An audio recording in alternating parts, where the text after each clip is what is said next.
हमने आपको एक खबर बताई थी जिसमें महाराष्ट्र के डिप्टी सीएम अजीत पवार की प्लेन क्रैश में मौत हो गई। उस प्लेन में जितने भी लोग सवार थे सबकी मृत्यु की पुष्टि जो है वो की गई कि कोई भी इस विमान में बचा नहीं, क्योंकि विमान की हालत जो थी वो बहुत बुरी तरीके से क्षतिग्रस्त हो गया था। लैंडिंग के दौरान ये हादसा हुआ, लेकिन अब जांच जो है वो लगातार चल रही है और इस जांच में जो अहम जानकारी निकलकर सामने आई है वो सबसे पहले आपका चैनल आप तक पहुंचा रहा है। कहीं इधर उधर जाने की आपको ज़रूरत नहीं है। सबसे पहले एक्सक्लूसिव जानकारी आपको दे रही हूं, महाराष्ट्र से जुड़ी हुई तमाम वो अपडेट, वो जानकारी जो इस वक्त हर कोई जानना चाहता है कि आखिर इतना बड़ा हादसा हुआ कैसे। आखिर अजीत पवार जो पर्सनल चार्टर्ड प्लेन से सवार होकर किसी जगह पर जा रहे थे, उस जगह पर पहुंच भी गए, लेकिन वहां पर पहुंचने के बाद बारामती एयरपोर्ट पर इतना भीषण हादसा और इस हादसे में जो मौत की खबर वो हर किसी को अंदर से कपा दे रही है। हर किसी के मन में कई सारे सवाल हैं। उन सवालों का जवाब धीरे धीरे तो मिलेगा ही दोस्तों, जांच में सब कुछ सामने आएगा, लेकिन शुरुआती जांच जो निकलकर सामने आई है, जो मैप निकलकर सामने आया है, वो मैं आपके सामने स्क्रीन पर रखना चाहूँगी और आगे आपको वो तमाम जानकारियाँ दिखाना चाहूँगी जो इस वक्त तमाम नेताओं के ज़रिए अजीत पवार और उनके परिवार को लेकर कंडोलेंस जो है वो कैसे दिया जा रहा है, कौन कौन से नेता ने शोक जताया है, क्या कुछ लिखा है, वो सब कुछ एक एक करके बताने वाली हूँ। लेकिन शुरुआती जांच में जो मैप निकलकर फ्लाइट रडार की जो तस्वीरें आई हैं वो सबसे पहले स्क्रीन पर आप देख सकते हैं। ये स्क्रीन आप देखिए, स्क्रीन पर जो आपको नज़र आ रहा है ये अजीत पवार का महाराष्ट्र से जो फ्लाइट उड़ी थी और बारामती एयरपोर्ट पर पहुंची थी, उन दौरान की ये फ्लाइट रडार है और इस रडार के मुताबिक कहा जा रहा है कि अजीत पवार का विमान जो है बारामती एयरपोर्ट पर दूसरी बार अप्रोच की कोशिश कर रहा था। जी हाँ, आप साफ तौर पर स्क्रीन पर इन तस्वीरों को देख सकते हैं। फ्लाइट रडार के मुताबिक जो है दूसरी बार फ्लाइट जो है विमान बारामती एयरपोर्ट पर अप्रोच करने की कोशिश कर रहा था, लेकिन तभी वहां पर प्लेन क्रैश हो गया है। शुरुआती जांच बेहद चौंका देने वाला है, क्योंकि जिस तरीके का विमान क्षतिग्रस्त हुआ है और हर तरफ आग आग धुआं धुआं जो नज़र आया है, उससे लेकर लोग जो है बहुत सारी चीज़ें उनके मन में चल रही है। जो छोटी छोटी जानकारियां आ रही है वो भी साझा की जा रही है और हम आप तक पहुंचा भी रहे वो जानकारियां कि क्या और किस तरीके की कोशिश जो है की गई थी। ये खबर निकलकर सामने आई है। उमाशंकर सिंह ने इस खबर को ट्वीट करते हुए जानकारी दी है कि देखिए, फ्लाइट रडार के मुताबिक जो जानकारी पहली सामने आ रही है, अजीत पवार का विमान बारामती एयरपोर्ट पर दूसरी बार अप्रोच करने की कोशिश कर रहा था, तभी वहां पर प्लेन जो है वो क्रैश हो गया। और इस हालत में प्लेन दिखा कि आप सभी ने वो तस्वीरें देखी हैं कि कुछ भी हिस्सा प्लेन का नहीं बचा है। सोचिए, लैंडिंग के दौरान इतना बड़ा भीषण जो तस्वीरें जो निकलकर सामने आई है वो बहुत डराने वाला है। हर कोई इस बात पर चर्चा करने की कोशिश कर रहा है, जानने की कोशिश कर रहा है कि आखिर इतना भीषण जो हादसा हुआ था वो कैसे हो गया, क्योंकि सब कुछ तो ठीक ठाक चल रहा था, मौसम भी ख़राब नहीं था, तो फिर अचानक से, क्योंकि अमूमन देखा जाता है बादल कोहरे की वजह से जो है हादसा हो जाता है, लेकिन यहाँ पर हादसा लैंडिंग के दौरान हुई है। लैंड जब कर रहा था प्लेन, जब ज़मीन पर उतर चुका था तब ये प्लेन जो है क्रैश हो जाता है और बहुत ही भयंकर तरीके से क्रैश होता है, जिसको लेकर हर कोई सख्ते में है।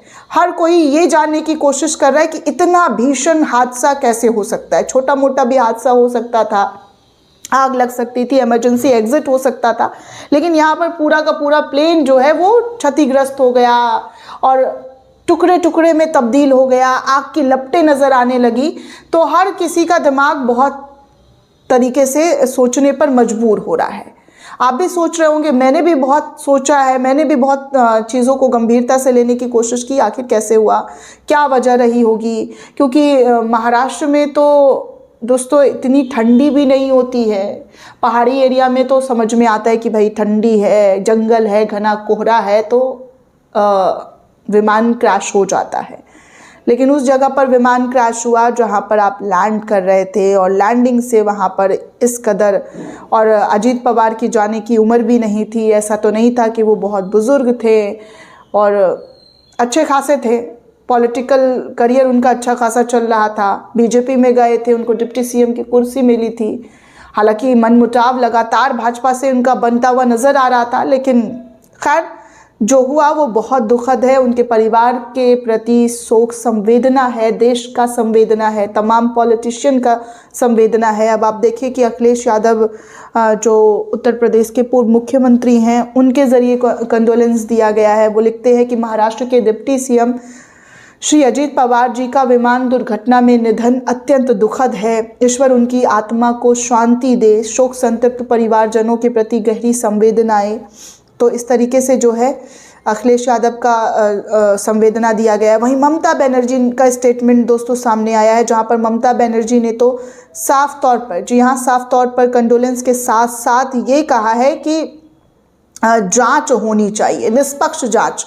अजीत पवार के प्लेन क्रैश हादसा के बाद जो है कंडोलेंस देते हुए ममता बनर्जी ने अपने सोशल मीडिया पोस्ट पर साफ तौर पर लिखा है कि परिवारजनों को उनका कंडोलेंस है, उनके अंकल को संतावना है, शरद पवार को, उनकी बहन को, तमाम लोगों को, उनके परिवार के हर एक सदस्य को कंडोलेंस है, लेकिन the incident needs proper investigation. जी हाँ, ये साफ तौर पर ममता बनर्जी ने कहा है कि जो इंसिडेंट हुआ है उसका प्रॉपर तरीके से जांच होना चाहिए। जांच पड़ताल की बात जो है ममता बनर्जी के जरिए करने की मांग की गई है। सीधे तौर पर सरकार से ये मांग करते हुए कहा गया है कि निष्पक्ष जांच की जानी चाहिए। वहीं पप्पू यादव ने भी ट्वीट करते हुए लिखा कि अत्यंत दुखद, महाराष्ट्र के डिप्टी सीएम अजीत पवार जी हवाई जहाज दुर्घटना में नहीं रहे।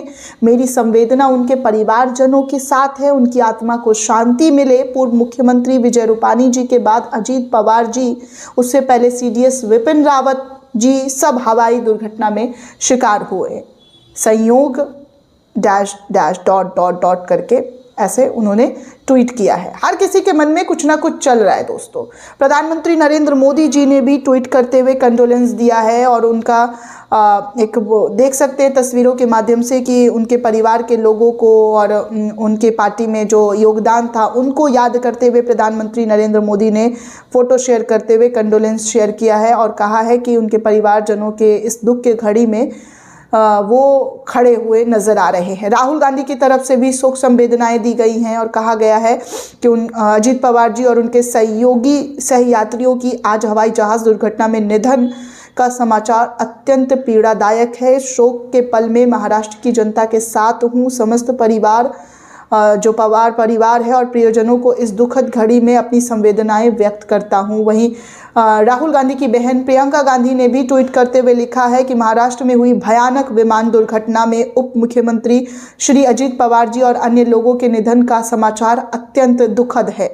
ईश्वर दिवंगत आत्माओं को शांति प्रदान करे। आदरणीय शरद पवार जी, सुप्रिया सुले जी और उनके समस्त परिवार एवं आदरणीय अजीत पवार जी के समर्थकों के प्रति गहरी संवेदनाएं जाहिर कर रही हूँ। आगे अमित शाह ने भी ट्वीट किया है एक लंबा चौड़ा सोशल मीडिया प्लेटफॉर्म एक्स पर और लिखा है कि आज एक दुखद हादसे से महाराष्ट्र के उप मुख्यमंत्री और एनडीए के हमारे वरिष्ठ साथी अजीत पवार जी को खो देने की सूचना ने मन को अत्यंत व्यथित कर दिया है। अजीत पवार जी ने बीते 3.5 दशक में जिस प्रकार महाराष्ट्र के हर वर्ग के कल्याण के लिए खुद को समर्पित किया है उसे शब्दों में व्यक्त नहीं किया जा सकता है। वो जब भी मिलते थे महाराष्ट्र की जनता के कल्याण के संबंध में उनके विषय पर लंबी चर्चा करते थे। उनका निधन एनडीए परिवार के साथ ही मेरे लिए व्यक्तिगत क्षति है। मैं पवार परिवार के प्रति गहरी संवेदना व्यक्त करता हूँ। शोक के इस घड़ी में पूरा एनडीए शोक संतप्त पवार परिवार के साथ मजबूती से खड़ा हुआ है। ईश्वर दिवंगत आत्मा को अपने श्री चरणों में स्थान दे। ओम शांति ओम जैसे अल्फाज व्यक्त करते हुए कंडोलेंस जाहिर की है। अब आप साफ तौर पर देख सकते हैं कि इस वक्त जो है हर कोई गम में डूबा हुआ है। अजीत पवार का जो प्लेन हादसा हुआ है उसको लेकर चिंता जाहिर की जा रही है और हर कोई जानने की कोशिश भी कर रहा है कि आखिर हुआ क्या, आखिर किस तरीके की चीज़ें हुई आखिरी क्षणों में जो इतना बड़ा हादसा हो गया। सब कुछ, जी हाँ, प्लेन क्रैश में जो लोग मारे गए हैं उनके बारे में भी लोग संतावना दे रहे हैं और तमाम जानकारी जो है वो दी जा रही है। आपको हर एक अपडेट, पल पल की जानकारी जो है वो देती रहूँगी। कई सारे सवाल भी इस वक्त उठे हुए हैं। देखिए, कहा जा रहा है कि अजीत पवार के प्लेन का क्या इंजन फेल हो गया था, तकनीकी खामी या ख़राब मौसम था, लैंडिंग या टेक ऑफ के दौरान क्या होता है सबसे ज़्यादा क्रैश के दौरान, इन सब को लेकर भी जानकारी जो है बताई जा रही है। तो कुछ जानकारी मैं आपको थोड़ा सा दे देना चाहूँगी कुछ पॉइंट में, 2-3 पॉइंट में, कि देखिए सबसे ज़्यादा प्लेन क्रैश लैंडिंग जो है टेक ऑफ के दौरान होता है। एविएशन सेफ्टी के अनुसार सबसे ज़्यादा विमान हादसा टेक ऑफ के दौरान और फिर लैंडिंग के दौरान होता है। 2023 में 109 ऐसी दुर्घटनाएं हुई थी, जिनमें से 37 टेक ऑफ और 30 लैंडिंग के दौरान हुई थी। बीते साल एयर इंडिया विमान हादसा भी टेक ऑफ के दौरान ही हुआ था, जिसमें कि आपको बता दूं कि बीते 7 साल में हर साल औसतन 200 विमान हादसा का शिकार हुए हैं। दरअसल टेक ऑफ या जो लैंडिंग है उसके दौरान अक्सर इंजन फेल हो जाता है। ये तकनीकी खामी के चलते हो सकता है। क्या ऐसी कुछ चीज़ें हुई हैं? अभी फ़िलहाल तो कह पाना बहुत मुश्किल है दोस्तों, क्योंकि सब अनुमान लगा रहे हैं कि क्या टेक ऑफ के दौरान हुआ है, लैंडिंग के दौरान हुआ है। ये भी कहा जा रहा है कि WKM.com पर छपी एक रिपोर्ट में कहा गया है कि ज़्यादातर प्लेन हादसे में पायलट की गलती विमान दुर्घटना का सबसे बड़ा कारण होता है। विमान चलाने के लिए लंबी ट्रेनिंग, विमान के मैकेनिकल का ज्ञान और विमान को प्रभावी ढंग से सुरक्षित रूप से चलाने के लिए आँखों में बेहतर तालमेल की आवश्यकता होती है। पायलट को आगे के बारे में भी सोचना पड़ता है, उड़ान की योजना बनाना, मौसम की जांच करना और बदलावों का अनुमान लगाना, ये भी सुरक्षित पायलट होने की एक कुंजी बताई जाती है। वहीं तीसरी जो बात कही जा रही है वो ये भी कहा जा रहा है कि 6 साल में 813 प्लेन हो गए हैं हादसे का शिकार। विमान हादसों पर नज़र रखने वाली संस्था एविएशन सेफ्टी के आंकड़ों के मुताबिक अगर मैं बात करूं तो साल 2017 से 2023 के बीच दुनिया भर में 813 प्लेन क्रैश हुए थे। प्लेन क्रैश की 813 घटनाओं में 1473 यात्रियों ने इन हादसों में अपनी जान गंवा दी। सबसे ज़्यादा विमान हादसा लैंडिंग के दौरान होता है और इन 7 सालों में लैंडिंग के दौरान 261 हादसा हुआ है। उसके बाद 212 हादसा उड़ान के दौरान भी हुए हैं। इसी दौरान भारत में 14 हादसे हुए हैं। रिपोर्ट के अनुसार जो कहा जा रहा है ख़राब मौसम की भी एक वजह हो सकती है। तो कई बार ख़राब मौसम में जो है पायलट फंस जाते हैं या सटीक अनुमान नहीं लगा पाते हैं, जिसकी वजह से प्लेन क्रैश हो जाता है। बादलों में प्लेन उड़ाते वक्त भी कभी कभी पायलट भ्रमित हो जाते हैं। यदि पायलट अच्छे कॉकपिट